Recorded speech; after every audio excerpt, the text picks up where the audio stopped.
आखिरी प्रश्न। बाबा मलुकदास कहते हैं, दया करो और धर्म मन में रखो। मैंने जीवन भर यही किया, दया की, सेवा की, सहानुभूति दी, लेकिन किसी ने एहसान भी न माना। एहसान तो दूर, बल्कि जिनके साथ भला किया उन्हीं ने मेरे साथ बुराई की। आप इस संबंध में क्या कहते? ऐसा ख्याल रहे कि मैंने भलाई की तो भलाई की ही नहीं। भलाई करने वाले को भलाई करने का ख्याल नहीं होता, और जिसे भलाई करने का ख्याल होता है उसकी भलाई का यही परिणाम होता है जो तुम्हें हुआ। लोग उसके साथ बुराई करेंगे, क्योंकि जब तुम किसी के साथ बहुत होशपूर्वक जानते हुए भलाई करते हो तो तुम दूसरे के अहंकार को चोट पहुंचाते, वो तुम्हें कभी क्षमा न कर सकेगा। जब तुमने किसी को 2 पैसे दिए तो तुमने देखा तुम कितने अकड़ के देते हो। तुम्हें 2 पैसे दिखाई पड़ते हैं, उस आदमी को तुम्हारी अकड़ दिखाई पड़ती, और वो दिल में कसमसा कर रह जाता है कि ये दुर्भाग्य का क्षण कि तुम जैसे आदमी से 2 पैसे लेने पड़े। देखूंगा कभी मौका मिला तो इसका बदला चुका के रहूंगा। तुम्हें अपनी अकड़ नहीं दिखाई पड़ती, उसको तुम्हारी अकड़ दिखाई पड़ती। 2 पैसे दे रहे लेकिन अकड़ कितने रहे, हाथ कितना ऊपर कर लिया, महादाता बन गए। तुम जब भलाई भी करते हो तो तुम्हारे अहंकार की सजावट ही होती है तुम्हारी भलाई, और भलाई के पीछे तुम चाहते हो प्रत्युत्तर, धन्यवाद, अनुग्रह का भाव, और दूसरे को दिखाई पड़ता तुम्हारा अहंकार। मेरे एक मित्र हैं, धनपति हैं और भले आदमी हैं, तुम जैसे ही हैं जिसने प्रश्न पूछा। मेरे साथ एक बार यात्रा पर गए तो रास्ते में उन्होंने अपना मन खोला। उन्होंने मुझसे कहा कि एक बात पूछना चाहता था सदा से, लेकिन कभी मौका नहीं मिला। मैंने अपने जीवन में अपने सारे रिश्तेदारों को, मित्रों को, सबको भरपूर दिया, लेकिन कोई मुझसे खुश नहीं। और ये बात सच है। मैं उनके मित्रों को, उनके परिवार के लोगों को, उनके संबंधियों को, दूर के संबंधियों को, सबको जानता हूं। उन्होंने सबको दिया है। वो खुद भी एक गरीब घर से आए, एक अमीर घर में गोदी लिए गए, तो उनके सब रिश्तेदार गरीब ही हैं। अब जो बाप अपने बेटे को गोदी देता है वो कोई अमीर तो होता नहीं। वो एक अमीर घर में गोदी की तरह आए, तो उनके सारे रिश्तेदार, मित्र, परिचय सब गरीबी से भरा हुआ है। उन्होंने सबको अमीर कर दिया, जितना दे सकते थे दिया। इसमें कोई झूठ नहीं है, इसे मैं जानता था, और ये भी मैं जानता था कि वो जो कह रहे हैं वो भी सच है। उनका कोई रिश्तेदार उनसे खुश नहीं, सब उनसे नाराज, सब उनके दुश्मन। अगर मौका पड़ जाए तो उनमें से कोई भी उनको मिटाने को तैयार हो जाए। तो उन्होंने मुझसे पूछा कि मामला क्या है। मैंने किसी का बुरा नहीं किया, सबका भला किया, लेकिन फिर भी सब मुझसे नाराज है। कोई वक्त पे काम नहीं आता और सब मेरे खिलाफ मालूम होते। तो मैंने उनसे कहा, आपने भला तो किया लेकिन भला करना न जाना। आपने रुपए तो दिए मगर बड़ी अकड़ से दिए। आपने दूसरे को बहुत दीन बना डाला। आपने दूसरे की दीनता बड़ी प्रगाढ़ कर दी, उसके घाव को छुआ। आपने रुपए क्या दिए, सिद्ध करने को दिए कि देख मैं कौन और तू कौन। नाराजगी स्वाभाविक है, वे बदला लेने को आतुर है। और फिर आपने कभी उनको कोई मौका नहीं दिया कि किसी क्षण में वो भी आपके ऊपर हो जाते। कभी ऐसा भी नहीं आपने किया कि आप बीमार हैं, किसी मित्र को कहा हो कि आ जाओ, पास बैठ जाओ मेरे बिस्तर के, तुम्हारे बैठने से मुझे अच्छा लगेगा। इतना भी नहीं मौका दिया किसी को। आपने सबसे सहानुभूति दिखलाई, लेकिन दूसरे को कभी मौका न दिया कि आपसे सहानुभूति दिखला ले। इससे खतरा हो गया, इससे वे सब नाराज। यही मैं तुमसे कहना चाहता हूं। तुम कहते हो मैंने जीवन भर यही किया, दया की होगी लेकिन दया करनी न जानी, दया की होगी लेकिन दया के भीतर अहंकार बहुत गहरा रहा होगा। सेवा की होगी लेकिन करने में प्रेम न रहा होगा, कर्तव्य का भाव रहा होगा, और कर्तव्य का भाव कोई गुण नहीं है, दुर्गुण है। और तुमने सहानुभूति दी होगी, तुम कहते हो तो ठीक ही कहते होगे, लेकिन सहानुभूति से कोई प्रसन्न नहीं होता। तुम इस गीत को ख्याल से सुनो।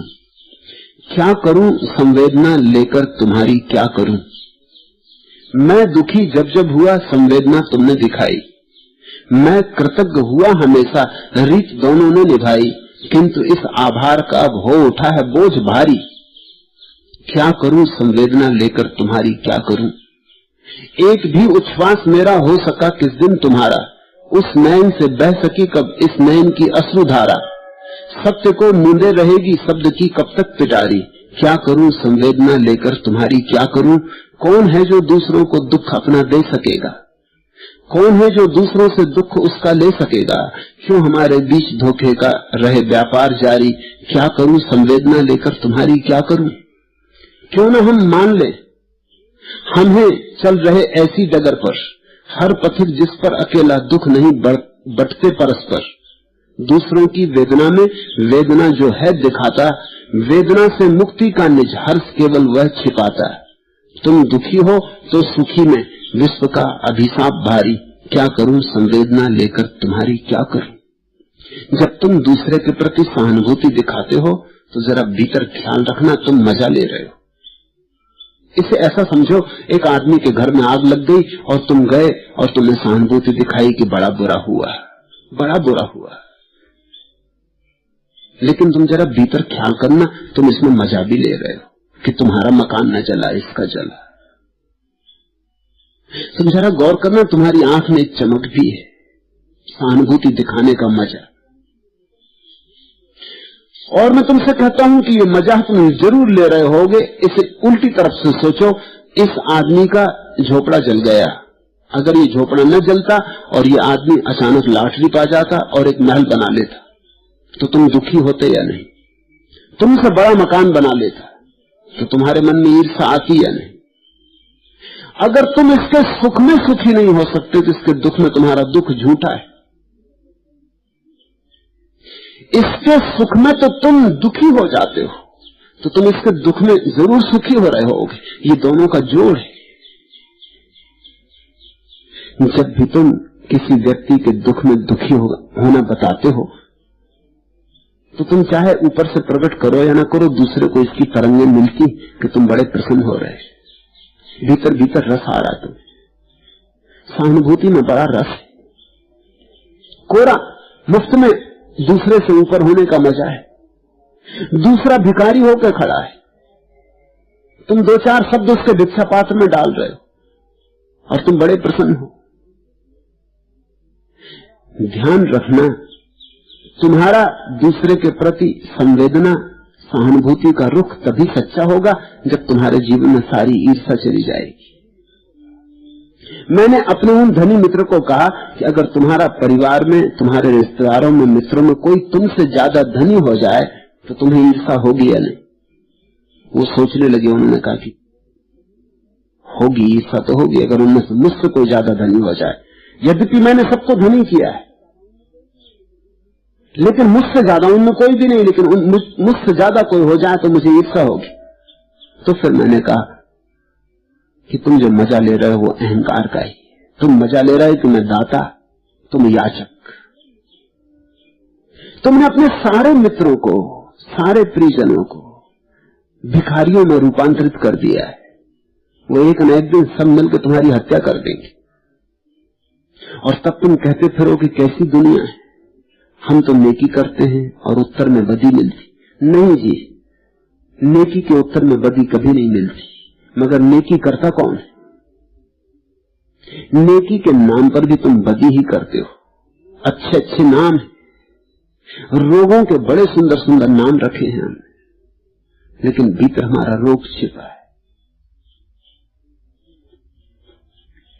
तो तुम कहते मैंने जीवन भर यही किया। नहीं साहब, बाबा मलुकदास जो कहते हैं वह आप न कर सकेंगे, उसे करने के लिए बाबा मलुकदास होना पड़ेगा। ये कुछ कहने की बात नहीं है, करने की बात नहीं है, होने की बात है। ये जो बाबा मलुकदास कहते हैं, बाबा मलुकदास ही कर सकते। तुम्हें मलुक जैसी मस्ती चाहिए, मलुक जैसा बोध चाहिए, मलुक जैसा प्रेम चाहिए, तब तुम्हारे जीवन से जो होगा उसका सारा गुणधर्म अलग होगा। अभी तो तुमने झूठे सिक्कों से मन बहलाया, तुम कहते मैंने जीवन भर यही किया। अगर तुमने सच में ही भलाई की है तो बात खत्म हो गई। तुम इसकी प्रतीक्षा क्यों करते हो कि दूसरा तुम्हारे प्रति भलाई करे? तुमने भलाई की, बात खत्म हो गई। तुमने मजा ले लिया भलाई में, भलाई करने में इतना मजा है, और क्या चाहिए? दूसरे ने तुम्हें भलाई करने का मौका दिया, इतना क्या कम है? तुम इसके प्रति सदा धन्यवादी रहो, अनुग्रह मानो कि तूने मुझे एक मौका दिया सेवा करने का। लेकिन तुम राह देख रहे हो कि वो अनुग्रहित हो, तुम्हारा अनुग्रह माने और कुछ करे उत्तर में, जिससे तुम्हें प्रमाण मिले कि तुम्हारी भलाई का उत्तर भी आ गया। तुमने भलाई नहीं की, सौदा करना चाहा। ऊपर ऊपर तुमने दिखाया भलाई कर रहे हैं, भीतर भीतर व्यवसाय करना चाहा। 2 पैसे दिए थे, तुम 4 पैसे लौटे इसकी प्रतीक्षा करते रहे। तुम ब्याज सहित वापस चाहते हो, और देखा जब तुमने कि मूल भी डूब गया तो तुम नाराज हो। दया की, सेवा की, सहानुभूति दी, लेकिन किसी ने भी एहसान भी न माना। कोई कैसे मानेगा एहसान? तुम एहसान मनवाना चाहते थे, इसलिए नहीं माना। तुम अगर न मनवाना चाहते तो शायद लोग मान लेते। इस जगत के बड़े उल्टे नियम हैं, बड़े उल्टे नियम हैं। तुम अगर सम्मान चाहो लोग अपमान करेंगे, और तुम अगर सम्मान न चाहो लोग सम्मान करेंगे। तुम अगर लोगों के सिर पर बैठना चाहो तो लोग तुम्हें धूल में गिरा देंगे, और तुम अगर लोगों के चरणों में गिर जाओ तुम्हें सिर पर उठा लेंगे। ये दुनिया बहुत अद्भुत है, इसका गणित बहुत अद्भुत है। यहां तुमने जीतना चाहा तो हारोगे, और यहां तुम हारने को राजी रहे तो तुम्हें कोई ना हराएगा, तुम्हारी जीत सुनिश्चित है।